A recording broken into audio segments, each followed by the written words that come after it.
It's another episode of the Wedding Swap podcast. Thank you for joining us again. My name is Ed from Events Done Right. We got Courtney Mason from Mason and Magnolia Events and Johnny Torres from liveweddings.net. And this is not how we wanted to do this, guys. Not at all. We were very spoiled. We got the chance to go out. We got the chance to go out to the LaBelle group, and we got to go chill with Christina at her place. I mean, it's been a lot of fun being able to go out and about, but unfortunately, this COVID says, yeah, not so quick. So sure, we could go out and do this on location, but wearing masks while we're doing this, we all three thought that it would be better just to do things through Zoom. So we haven't talked in a few weeks. A lot has still transpired in those few weeks. I'll start first. Got to do another wedding again this past Saturday. So I don't know if you guys remember, I told you guys back in the beginning of June, I got to do one, but it was very low key. It was more of like a party than it was an actual wedding and ceremony and cocktail hour and everything like that. So this past Saturday, I was at the Don Cesar, got to do the first wedding in a long time. And I got to tell you, just like I told you back at the beginning of June, once people get there and are doing their thing, it's just like, it reminded me of just like a regular wedding. Dance floor, people dancing all night long, all the formalities, toast, everything you think of first dance, everything went great. It's the time we're living in now, I think, where you just got to pick and choose, if you're going to go forward with it or postpone it. I mean, that's really, I think, at the stage that we're at. Yeah, at least for me, being that, the word about live streaming is getting out, and obviously more people are tired of canceling or moving, rescheduling their weddings. And so they're just, saying, let's just get this done. And so I've actually now got a handful of weddings booked through the end of the year.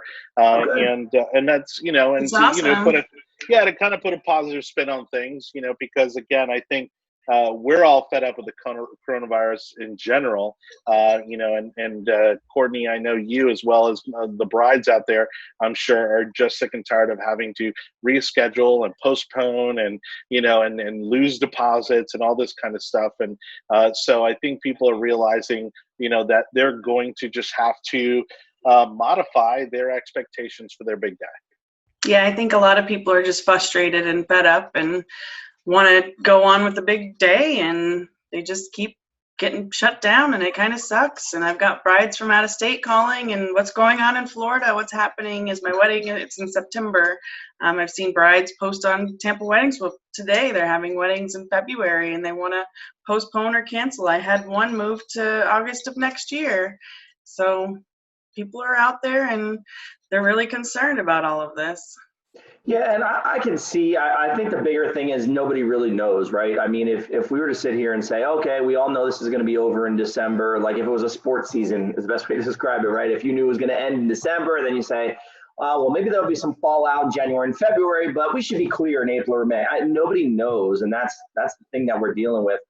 As far as 2021 goes, I really hope that we're not sitting in the same boat, because I don't think too many people can go through this again. Hopefully, whatever they're going to do, whether it's vaccines or it's herd immunity or whatever's going to happen, I just hope science figures itself out. I was actually talking to my wife. I don't know how you guys feel about this, but I was talking to my wife the other day, and she was asking me, she says, what do you think is going to happen in the fall? Because anybody who's in the wedding industry knows that the fall and the spring are the two biggest times of the year.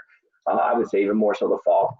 And I told her my opinion. I could be 100% wrong on this. My opinion is what I think is going to happen is I don't think we're going to see the drop off we had in March and April. Okay, so March, April, May. I don't think so either.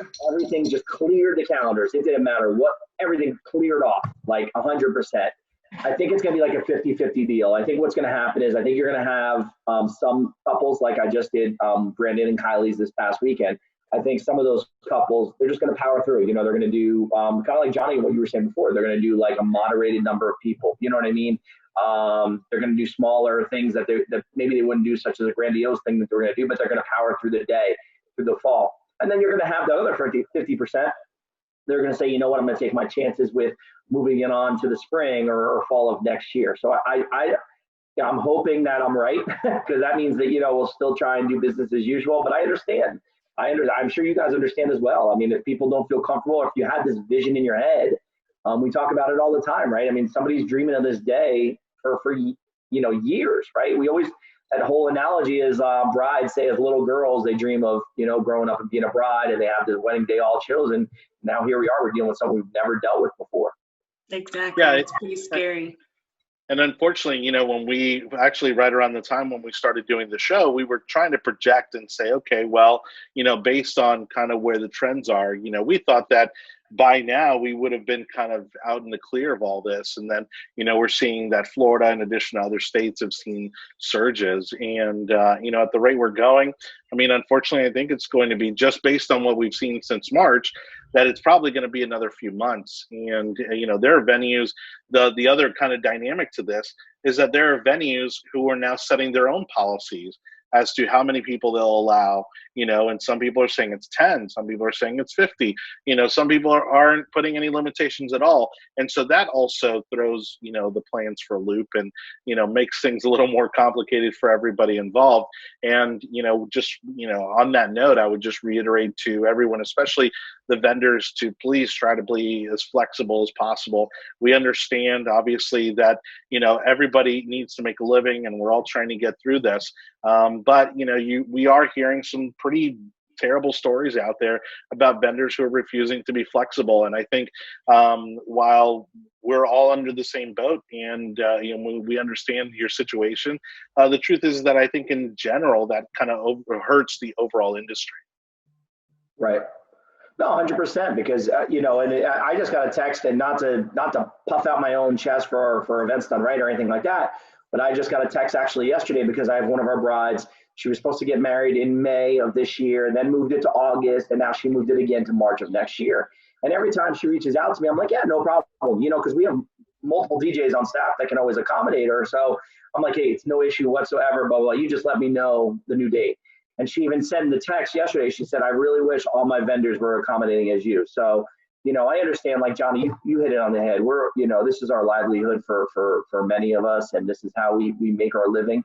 And I understand, but I would definitely say just try and be accommodating as possible with all of your couples, because, you don't want to lose that business either too, so we will get out of this eventually. I don't know when or how or where, but we will get out of this. And eventually this could be another way for you to build your business.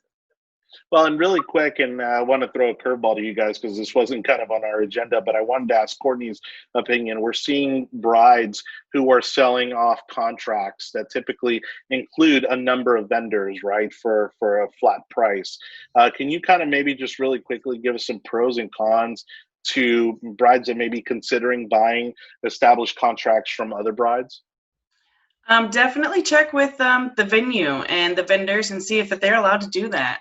That's the first thing that I would do. Someone maybe cancel their wedding, trying to offload it. They don't care really what the stipulations are. So definitely check and see if it's allowed to be done first before you make any kind of transaction. And then see if those vendors and that venue is something that you really want to do. And it can actually save you a lot of money because these girls are selling them at a discounted rate. They're getting a $12,000 venue. They've already paid $3,000 or $4,000 and they're selling it to you for $5,000.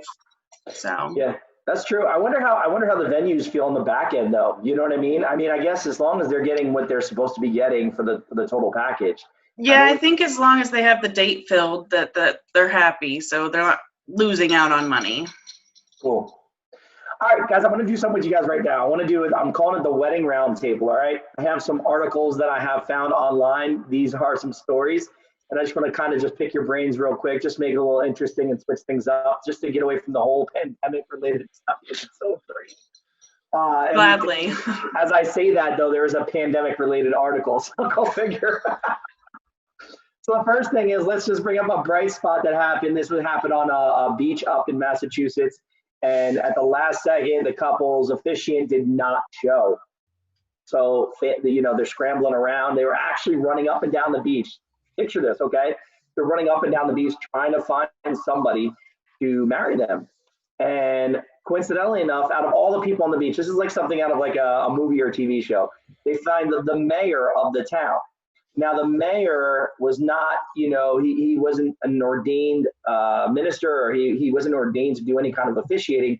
He actually put a call into the governor's office, spoke to the governor, and got the clearance to marry this couple. Isn't that cool? That is pretty awesome. That's really neat. They made their day, I'm sure. And again, if you're not a very religious couple, of any particular denomination, I mean, what could be cooler than having the mayor of your city be your officiant? I mean, Yeah, honestly, really. that should almost become like a thing. Like I would totally be down for that. They can't do it for anybody else, but they did it for me, kind of thing, right? Exactly. You know that dude's definitely getting 2 votes. This next election's coming up from those people. But this was, and again, I tied this in though. I say this all the time, and you guys do as well. I always say, make sure you have somebody that's checking your vendors and making sure they're all there at a certain time. So if you deal with a coordination company like, say, like Mason Magnolia Events, she's on top of that. She's already checking all your vendors for you. A lot of times, 9 times out of 10, if you're doing it at a certain venue, a hotel or something like that, there's a coordinator that comes along with it that's at that hotel. Sometimes they're usually checking on your vendors as well. But if you're doing a DIY wedding and you're doing it in a backyard, you're doing it at a park, whatever you can think of, and maybe you don't have a coordinator for your date, maybe you don't have anybody that's kind of looking out for these things. I personally say put somebody in charge of it. Put your aunt, put a cousin, put somebody you rely on. Give them a list of all your vendors, contacts, and numbers and everything like that. So a situation like this doesn't happen where you're scrambling around at the last second looking for somebody to officiate your wedding. Like if your DJ's not there an hour before, I would definitely get on the phone and find out where's the DJ at. You know what I mean? So yes, definitely. Just a little 2 cents there. All right, next story up. Now this is 2-sided here. So just before we go down this road, I want you guys to hold out your judgment until the very end, okay? Because at first, I know where you guys are probably going to lean towards, but we don't want to go there yet. So couple was supposed to get married in March, and they were postponing. They couldn't figure out what date they wanted to do. They were thinking about the fall, but they weren't sure. They were even leaning towards 2021. Mother of the groom is very, very involved. You know what I'm talking about? Get the gist there. She's very on top of the whole process. So the couple's waiting. The couple finally decides, they announce their wedding date. It's going to be the end of September. I don't know what sure. I don't have the article pulled up in front of me. It's towards the end of September. They're going to get married. Mother comes in. Mother of the groom steps in and says, "No, you're not getting married then. I already picked out your wedding date for you. It's going to be in October. It's like the first or second week of October." So first thought is, right, you're reading the article. First thought is like, oh, I'd be so mad. Like my mom, why did my mom do that? Why would my mom step in and pick the date? However, the reason why the mother did not go along with the date that they chose is because it surrounded around the death of a close family member. So it's kind of like, eh. So it was on Reddit, actually, this bride posted the whole story, and people were actually taking the mother's side on this. They thought it was a smart thing of her to do, to take the date that the bride and groom had planned and say, nope, not doing it then. You can do it this date. Well, I think, communication is key, right? In any kind of scenario. Obviously, initially, you want to say, well, this mother-in-law kind of overstepped the boundaries and shouldn't be involved in picking out the wedding date and that sort of thing. But I think the right thing would have been to communicate that to the bride and groom. But for her to kind of dictate the date, I still can't side with the mother-in-law on that one. It should be up to the couple to decide the date of their wedding. Obviously, especially in a year like 2020, people are trying to find some kind of clever way to tie into it. You're seeing your 10/10s and your, like other kind of, very specific dates because they want to have some kind of symbolic meaning to it. And again, I think, people choose, there are couples out there that choose specific dates for certain reasons. But again, if they were kind of wishy-washy, which in this case it seemed like they were, the mother-in-law should have communicated, her concerns with that particular date. But I don't think she should have been the one to make that decision. Courtney, my first thought was, who is paying? The mother-in-law's paying, and she changes the date. I'm not going to complain if I get everything I want on my wedding day, whenever it's going to be. All right, one more, because we actually have Kelley Michelle Photography. She's going to be joining us today, so I'm very excited to have her on. She's going to be talking about how you can hire her for her photography services and what she brings to the table. So before we get to her, though, I got one more quick one for you. This was to like a dear, let me see if I still have it. Oh, Dear Annie. So it's kind of like, think of like a Dear Abby, I guess is the best way to put it. But it's Dear Annie. So somebody wrote in and said, they're from the Deep South and they're always used to the custom of making sure if kids are invited to the wedding, you're feeding the kids, taking care of the kids beforehand. So that way when they get to the wedding, They're already fed. You can do whatever you want with them, stay in the corner, whatever you're going to do. So apparently that did not happen at this wedding. Somebody showed up with 6 kids, and there was other kids there, mind you, but I guess it was this one family of 6 kids that was really pointed out in the Dear Annie story. And the kids, she said it was something out of a movie. The kids were running around. They were taking food off the buffet line. They were running through like crawling underneath the tables and this and that. And I'm like, So, I mean, I'll just tell you first, my opinion. So I have 2 kids. They're both older now. But I know how it is with younger children. And I would say if you can get away with not having the kids there, might be a smart move. That's my opinion. Just because you're going to have to deal with things of this nature sometimes, you know, especially you can't be on top of all these parents and making sure the parents are, making sure they're controlling their kids. So I don't know. That's a tough one. I think at times like those, some parents like bring their kids and think other people are watching their kids too, when in actuality they're not. I asked for no kids at my wedding other than my own, and it was just my kids, and a friend brought her too because she had no other ones, but they occupied my kids. So, well, and I dealt with this scenario actually just recently. My cousin is actually getting married in October, and initially it was a no kids allowed kind of wedding. But most of us who are his cousins have kids under the age of 5. And so we're like, well, what are we supposed to do? And, and again, you want the whole family to be there.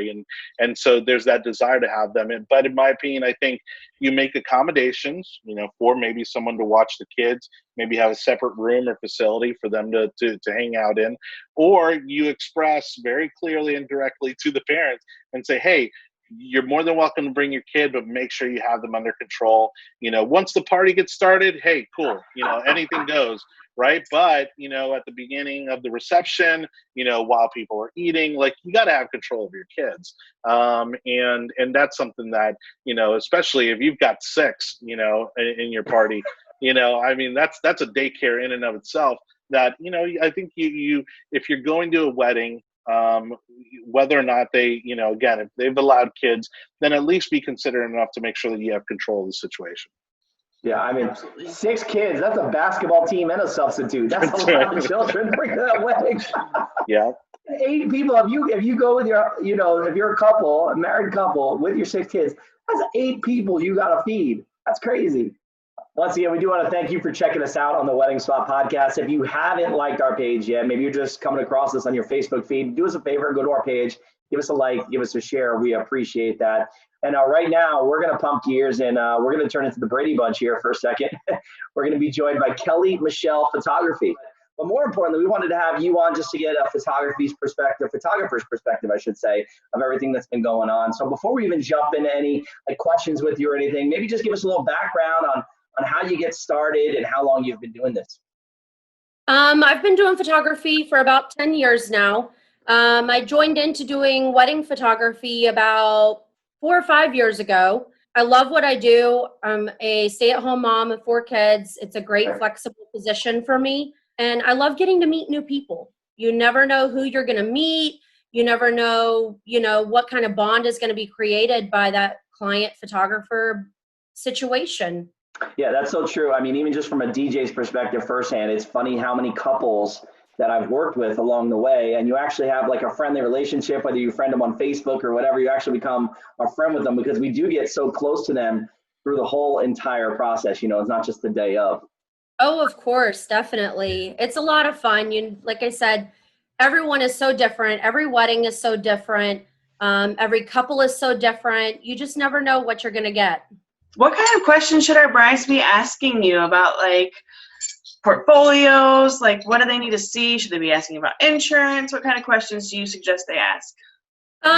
Most of the common questions I get asked is typically like what an hourly rate is for a wedding. Some people have package deals. They have a set amount of hours that they require that you book them for.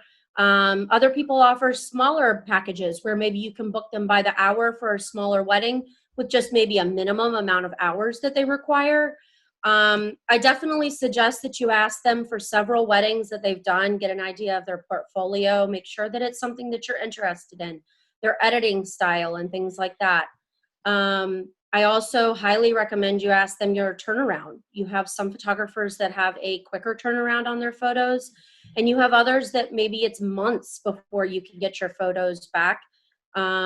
Verify what style of editing they do, as well as how they plan on getting those photos back to you. Some people do digital, some people can do a USB, CD. You never know what kind of options they have. You also want to make sure that you ask if they're available for like photos before the wedding. You might want to do pre-photos, or an engagement sessions are a great idea, I think. Of course, some photographers will offer, if you book them for the wedding, then they will offer a free engagement or a discounted engagement session to go along with it. And then awesome. That way you kind of get a one-on-one session before the wedding to get to know your photographer, see how they work with you, see how you work with them, make sure that you guys get along and kind of get an idea of what their work's going to look like for you. Exactly. I think you should really get to know your vendors beforehand. Make sure you mesh. Like, you don't want to bump heads at your wedding, or have them want to do something and you do another. Now, very much. Kelley, obviously, great photographers kind of adjust to any given situation, but nonetheless, every photographer has their preferences too. Do you prefer outdoor weddings, indoor weddings? Where do you see yourself kind of having, the best experience as a photographer? I mostly prefer an outdoor wedding, honestly. I think it kind of gives you a lot more opportunities for lighting and for the outdoors, for backgrounds and things like that. You can kind of step away from the rest of your wedding group when you're doing an outdoor wedding versus an indoor wedding. It can kind of get a little bit stuffy. So that's just my preference on what I like. Especially sometimes you get that golden sunset, that's just a beautiful, beautiful background for any wedding. Do you prefer getting a list ahead of time of shots that you would like to have the day of, or like for certain family members and things of that nature? Yes, definitely. I typically, when I go over a wedding with my brides, I make sure that if they have a specific family member, maybe that's coming in out of town, a grandmother, a great aunt, a uncle, or, anyone that they're like, hey, this person's flying in. I haven't seen them in 5 years. Right. I really want to make sure I get this shot. So I typically go over with my brides and I say, hey, if you have a second before the wedding, sit down, write out a list of people that you want to make sure. And it's also a good idea to have one person that you select from your wedding party that can kind of help, that says, okay, I know who all of these people are. Like, yeah. Can you be the person to bring these people to make sure that we get our photos with them, as well as make sure that they kind of keep other people away? Because a bride is so busy on their wedding day, and they're so sure. excited, and they have so many emotions going. You just forget. Exactly. And it's funny, that's actually one of the things that I still regret from my wedding. Now, I got married 16 years ago. It'll be 17 actually soon. And, congratulations. Oh, thanks. Yeah. So to this day, though, it's funny, the little things like that, like you look back on. My wedding was awesome. We had the time of our lives, great day, like no issues, everything just went perfect. But one of the things I do regret, and I think I mentioned in an earlier episode, was we never gave our photographer at the time a list of family shots or people that we wanted to make sure we had group shots of. And that was like one of the rare instances where we did have all of our family all together, because we have a bunch of family from north and everything like that. So we don't get together too often. So that was the one time we had everybody together and we didn't get any family shots. So I do regret that. So it is important. Yeah, that's definitely, and like you said, it's not just family out of town, but it's family shots. You might have 3 or 4 generations of your family all in one location. It's not just about one single person or just the bride. It's making sure that you get photos of everyone. It's a special day just in general. When a bride is looking at a photographer's portfolio, what are some of the things they should be looking for?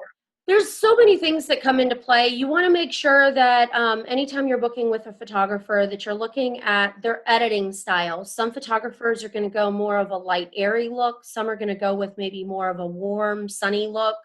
You want to make sure that you're looking at those things, make sure that their editing style is what you want. And then you also want to make sure that their photos are crisp and clear, and, you know, that you're not having faces blurred and things like that, that they kind of understand what it's like being on the other side of that camera as well and receiving photos. You know, do they know what they're looking for in a photo? Well, Kelley, I want to role play with you real quick. We're going to play a little game real fast, okay? And Okay. we're going to pretend we're at a wedding right now. And Okay. me, Johnny, and Courtney are all guests, and you're shooting the wedding. We're at the ceremony, all right? Ceremony's Okay. getting ready to begin. The bride's getting ready to walk down the aisle, and I'm sitting on the end seat. That is such a classic thing to happen. I always have a conversation with my brides beforehand, making sure they, again, that's another thing you have to talk to them about. Like, hey, look, you know, I need to know that you're comfortable with me telling Aunt Susie or Uncle Jim, like, hey, you need to sit down. I'm taking the photos. Can you please put your phone away? You know, not to ruin this special day for them. So that's constantly something that we're having to battle it with nowadays with all of this technology. And it seems like everybody knows how to use a smartphone.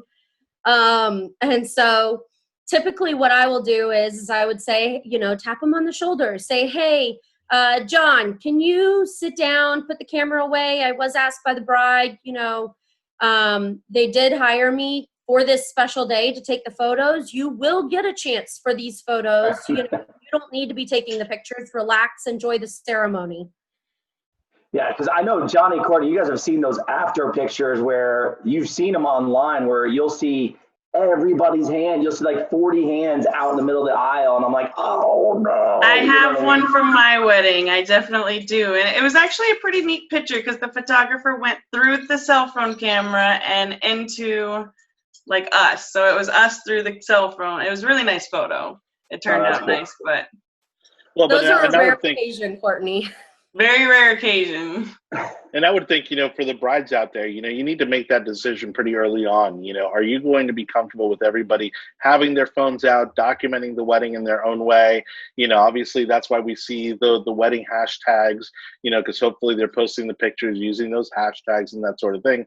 Or, you know, I think it's also perfectly reasonable to make the ask to keep your cell phones off and keep them away and just enjoy the evening. And I don't think that there's any problem with going one way or the other on this, but I do think you need to make that decision pretty early on and up front. That way there is no confusion on the day of the wedding. Absolutely. And that's why I think nowadays you see a lot of decor and stuff. There are pre-made signs out there now, or ways that you can make your own sign that says, you know, hey, put the phone away, let us enjoy the ceremony, free of all of the cameras and the possibility of a phone going off during a ceremony or anything else. You know, the hashtags can be used for the reception. Save it for the reception when everyone's up and moving and it's a little bit more of a free-for-all. But for the ceremony, most people want it more quiet, focused on them. Let the photographer do what they're doing.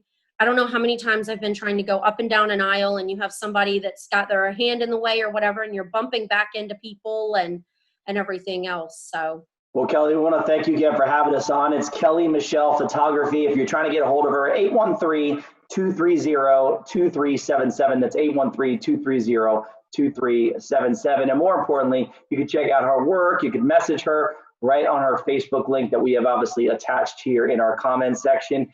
And Kelley, any last things before we wrap this up?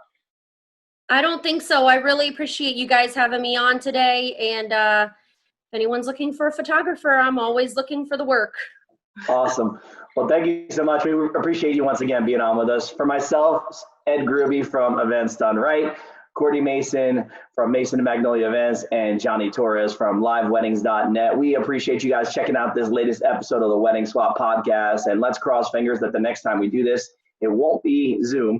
It'll be out and about again, because I do miss seeing you guys and being able to interact and mingle. So thanks again so much for Kelley for being on with us, and we appreciate it. Thank you. Thank you.